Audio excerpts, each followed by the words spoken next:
राधे राधे गुरुजी। जी भैया। गुरुजी, दास का सवाल यह था कि हम साकार रूप को पूजे या निराकार रूप को, या फिर दोनों में डिफरेंस क्या है? क्या हम साकार को देख सकते हैं? साकार को तो देख सकते हैं, बिहारी जी साकार रूप में बैठे हैं। जी। और भगवान जो हैं, जो ब्रह्म हैं, वह निराकार रूप में व्याप्त हैं। जिसे हम कहते हैं हरि व्यापक सर्वत्र समाना। पानी होता है निराकार, पर पानी को बर्फ बना देने से वो साकार हो जाता है। ईश्वर तो निराकार ही है। इनका मोतियाबिंद हो रहा है, इन्हें अपने सदग्रंथों में लिखी हुई सच्चाई का नहीं पता और फिर निराकार कहते हैं। नमस्कार दोस्तों, स्वागत है आप सभी का फिर से हमारी नई वीडियो में। दोस्तों, हम लाए हैं आध्यात्मिक ज्ञान चर्चा दो संतों के बीच में। एक तरफ अनिरुद्ध आचार्य जी महाराज है, दूसरी तरफ संत रामपाल जी महाराज। दोस्तों, आज का टॉपिक फिर से महत्वपूर्ण होने वाला है। वीडियो में अंत तक जरूर बने रहिएगा, क्योंकि अनिरुद्ध आचार्य जी महाराज जी के भैरव सभा में एक शिष्य ने बहुत ही महत्वपूर्ण सवाल खड़ा कर दिया है। उन्होंने यह सवाल खड़ा किया है कि महाराज जी, हम भगवान के साकार रूप को पूजे या निराकार रूप को? भगवान साकार है या निराकार? तो इस तरह के कई सवाल उन्होंने खड़ा कर दिए हैं। तो इस सवाल के जवाब दोनों संतों से जानेंगे। दोस्तों, वीडियो को अंत तक पूरी देखिएगा, तभी पता चलेगा कि भगवान साकार है या निराकार। तो इस सवाल के जवाब दोनों संतों से बारी बारी जानेंगे। तो पहले जानेंगे अनिरुद्ध आचार्य जी महाराज जी के विचार, उसके बाद जानेंगे संत रामपाल जी महाराज जी के विचार। राधे राधे गुरुजी। जी भैया। गुरुजी, दास का सवाल यह था कि हम साकार रूप को पूजे या निराकार रूप को, या फिर दोनों में डिफरेंस क्या है? क्या हम साकार को देख सकते हैं? साकार को तो देख सकते हैं, बिहारी जी साकार रूप में बैठे हैं। जी। और भगवान जो हैं, जो ब्रह्म हैं, वह निराकार रूप में व्याप्त हैं।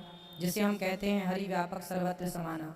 पानी होता है निराकार, पर पानी को बर्फ बना देने से वो साकार हो जाता है। ईश्वर तो निराकार ही है, परंतु भक्तों के प्रेम के कारण वह निराकार साकार बनकर के राम कृष्ण बनकर, नरसिंह बनकर, वामन बनकर प्रकट हो जाते हैं। तो जो राम कृष्ण है, यह साकार रूप है। जो भगवान, जो ब्रह्म है, जो व्यापक हैं, वह निराकार रूप में, वही निराकार साकार हैं। इसलिए रामचरितमानस के सुंदरकांड में एक चौपाई है, सगुण उपासक परहित निरत नीति दृढ़ नैम तेनर प्राण समान मम जिनके दुज पर प्रेम। मतलब भगवान राम कहते हैं, जो सगुण उपासना करता है, मैं उससे अत्यधिक प्रसन्न रहता हूँ। तो सगुण कीजिए। जो बिहारी जी का मंदिर है, दर्शन कीजिए, उस छवि को मन मंदिर में बसाइए, जगन्नाथ जी को बसाइए। और ये साकार रूप है। साकार में मन लगेगा तो निराकार तक पहुँचेंगे। साकार को बसाया नहीं दिल में तो निराकार तक कहाँ पहुँचेंगे? भाई सिंपल भाषा में समझो। आपने अपनी माँ को देखा है? जी जी गुरुजी। तो अभी मैं आपसे कहूँ कि अपनी माँ का चिंतन करो। माँ की आंख कैसी है, गाल कैसे है, मुंह कैसा है, तो अभी आपके सामने माँ की पूरी छवि आ जाएगी। आ गई? जी जी जी गुरुजी। अब जिस बच्चे ने माँ को कभी देखा ही नहीं, उससे कहो कि माँ का चित्र बनाओ मन मंदिर में, कैसे बनेगा? क्या बनाएगा वो? बिल्कुल नहीं बन सकता। तो भाई, अभी आपने माँ का चिंतन कर लिया ना, जी तो वो जो चिंतन किया वही तो निर्गुण, वही तो निराकार। अभी तो माँ है नहीं आपके आसपास, जी नहीं। लेकिन रूप छवि आ गई ना, जी। तो वो जो छवि आई वही छवि निराकार है। लेकिन साकार देखा, माँ को कभी देखा है, तब वो आकृति बनी। तो जब देखोगे साकार को तो निराकार तक पहुँचोगे। जो साकार को नहीं देख सकता वो निराकार तक नहीं पहुँच सकता। साकार पहली सीढ़ी है और निराकार छत है। मतलब पहली सीढ़ी से हम दूसरी सीढ़ी बढ़ेंगे। तो बिना साकार के निराकार तक जाना संभव नहीं है। जो लोग कहते हैं हम तो निराकार को मानते हैं, तो निराकार को क्या मानोगे? निराकार का तो कोई आकार ही नहीं, क्या मानोगे फिर? जी। तो साकार से निराकार में जाना चाहिए। ये प्रोसेस है, यही प्रक्रिया है। जी गुरुजी। अगला प्रश्न यह है गुरुजी कि जब अर्जुन को भगवान श्री कृष्ण ने हर प्रकार की सहायता की है, लेकिन महाभारत में जब द्वैत क्रीड़ा हो रही थी, तो उस समय पांडव जो थे, मतलब द्वैत क्रीड़ा कर रहे थे, हर तरफ से सपनी मामा उनका सपोर्ट कर रहे थे और जीत रहे थे। तो भगवान तो हर जगह हर तरह से उनका सपोर्ट कर रहे थे, फिर उस समय भगवान सपोर्ट क्यों नहीं किए अर्जुन को? आप किसी की शादी में बिना बुलाए जाते हैं? जी नहीं गुरुजी। फिर वहां सपोर्ट इसलिए नहीं किया क्योंकि पांडवों ने भगवान को पुकारा ही नहीं। कहीं नहीं पुकारा कि हे प्रभु आओ। भगवान से कह सकते थे कि आप हमारे पक्ष से लड़ना, हमारे पक्ष से। द्रौपदी ने बुलाया। अच्छा, द्रौपदी के केस में भी भगवान नहीं आ रहे थे, क्योंकि द्रौपदी ने बुलाने में अर्जुन आओ, भीम आओ, ये आओ, वो आओ, भगवान बोले बुला लो। जी। जब बुलाया तब आए। भगवान देखो, जब तक बुलाया नहीं जाएगा नहीं आएंगे। इसलिए संत बुलाते हैं तो संतों को भगवान का एहसास होता है। हम लोग नहीं बुलाते इसलिए नहीं आते।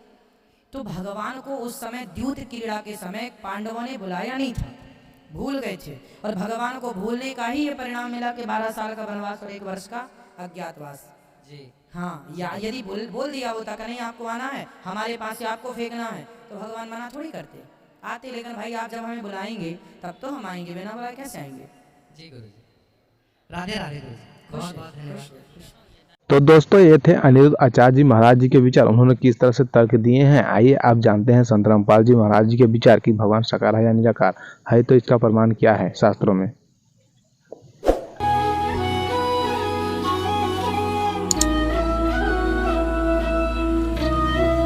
अब दिखाते हैं आपको परमात्मा की सारी स्थिति, देखिएगा। ऋग्वेद मंडल नंबर 9, ऋग्वेद मंडल नंबर 9 आप दिखाते हैं, और सूक्त नंबर 86, भगवान साकार है या निराकार है, वो कैसी लीला करता है।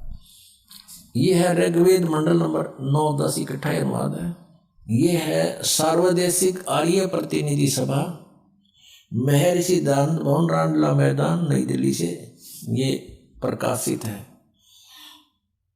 और ये मुद्रक है Prince offset printer, 1510 Pataudi house Daryaganj, नई दिल्ली से ये छपा है। छापा खाना चाहिए और देखना।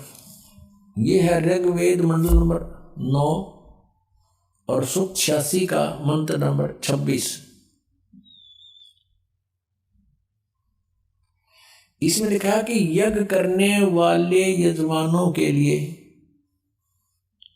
परमात्मा, यज्ञ करने वाले माने धार्मिक अनुष्ठान यानी साधना करने वाले यजमान माने भक्तों के लिए परमात्मा सब रास्तों को सुगम करता हुआ उनके विघ्नों को मर्दन करता है और उनको पवित्र करता हुआ और अपने रूप को सरल करता हुआ वह कांति में परमात्मा। यह लिखना था कबीर देव, कवि कोई भी सर्वज्ञ नहीं हो सकता जिसको सारा ज्ञान हो। कवि कविता बना सकता है, ये कबीर देव लिखना था, पर वो कबीर देव विद्युत के समान यानी आकाशीय बिजली की तरह सेकंड में नीचे आ जावे, क्रीड़ा करता हुआ, ऐसे लीला करता हुआ वर्णीय पुरुष को यानी अच्छी आत्मा को प्राप्त होता है।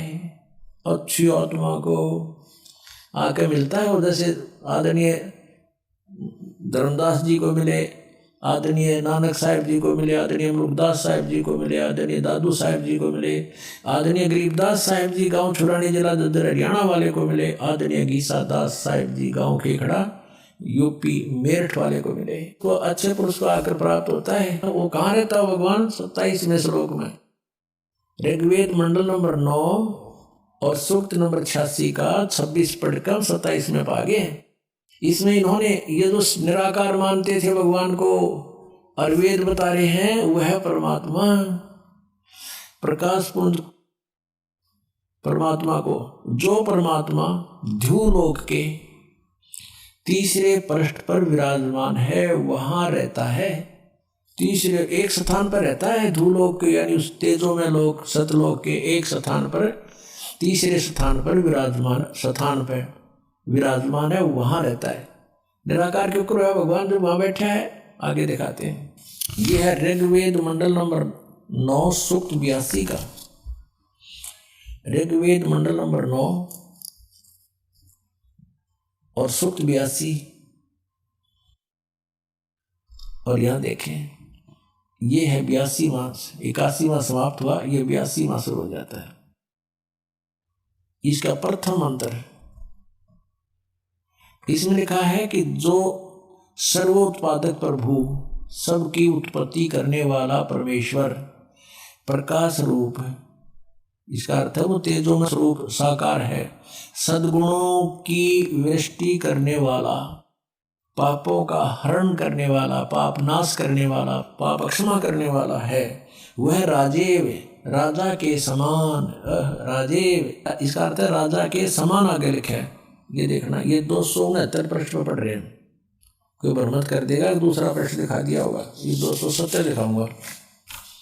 ये देखो 270 यहाँ लिखा है 82 का, पहला पढ़ रहे हैं 82 का, 9 के 82 का। राजा के समान दर्शनीय है, वो देखने जोगा है, विजिबल है, वो साकार है। राजा की तरह तो मनुष्य जैसा ही हुआ। और वह है पृथ्वी आदि लोक लोकांतरों के चारों ओर शब्दमान हो रहा है। वह वर्णीय पुरुष को, वर्णीय माने अच्छी आत्मा को, श्रेष्ठ पुरुष को, जो दृढ़ भक्त है, जो दृढ़ भक्त है उसको पवित्र करता हुआ प्राप्त होता है। जैसे आदरणीय धर्मदास साहिब जी को, जो दृढ़ भक्त थे उसके बाद डगमग नीवे आदरणीय मलुकदास साहिब जी को, आदरणीय दादूदास साहिब जी को, आदरणीय गरीबदास साहिब जी गांव छुड़ानी जिला हरियाणा वाले को, और आदरणीय घीसा दास साहिब जी को गांव खेखड़ा मेर यूपी वाले को। ये दृढ़ भक्त आज तक डगमग नहीं हुए, दुनिया को हिला के रख दिया इन्होंने। इनको भगवान में ले आकर के को पवित्र करता हुआ प्राप्त होता है वर्णीय पुरुष अच्छी आत्मा को। जिस प्रकार विद्युत माने आकाशीय बिजली स्नेह वाले स्थानों को आधार बनाकर प्राप्त होता है। देखो कितना स्पष्ट किया इन्होंने। ऋग्वेद मंडल नंबर 9 और सूक्त नंबर 81 में कति कंसेप्ट क्लियर कर दिया कि वो परमात्मा राजा की तरह देखने जोगा है। राजा का अर्थ है कि वो शक्तिशाली होता है, मनुष्य सदृश ही है, राजा के समान है और साकार है, देखने जोगा है। और वो अच्छी आत्मा को वहां से चलकर आकर मिलता है ये, और जो दृढ़ भक्त होते हैं उनको मिलता है, अन्य को नहीं। जैसे आकाश की बिजली, आकाशीय बिजली गिरती है, वो किसी वस्तु पर गिरती है जहां उसका विशेष अट्रैक्शन बनता है। पुराने समय में जब कांसी धातु के बेले थाली हुआ करते प्रांत, और उनको अगर वर्षा के दिनों में कहीं बाहर वो पड़े रह जाते तो हमारे बुजुर्ग दादी माता कहा करते थे कि कांसी के बर्तन पर बिजली गिर जाती है, जब उसका संयोग होता है ऊपर से गिरने का, तो वहां अवश्य उसी को तुरंत वहीं आकर के अट्रैक्ट होती है, उस कारण खिंची आती है, उसी पर गिरती है। उसको उठवाकर अंदर रखवा दिया करते थे। तो कहने का भाव ये है कि परमात्मा उस बिजली की तरह, जैसे वो अपने विशेष जिस पर वो आकर्षण होता वहीं गिरती है, इसी स्थिति से परमात्मा उन दृढ़ भक्तों को आकर मिलता है जो मिलन जोग्य हों, जिनको वो उनसे आकर्षित होता है, ताकि ये मेरी आगे बढ़ा सके, इस ज्ञान को, काल के जाल को हटा सके, मेरे प्यारी आत्माओं तक ये संदेश पहुंचा सके। और उनका की कर ले आंखें देखे जब भी ना मानो न भगवान में लगा, उन तक काल में लगा जाने रही। तो दोस्तों ये थे दोनों संतों के विचार। अब आपको निर्णय लेना है कि कौन से संत शास्त्र के अनुकूल बता रहे हैं, कौन से संत शास्त्र के विरुद्ध बता रहे हैं। कमेंट बॉक्स में अपनी राय जरूर दीजिएगा। और वीडियो अच्छी लगी है तो वीडियो को लाइक, कमेंट, शेयर, और चैनल में नए हैं तो चैनल को जरूर सब्सक्राइब करें। फिर मिलते हैं नेक्स्ट वीडियो में, तब तक के लिए जय हिंद, वंदे मातरम।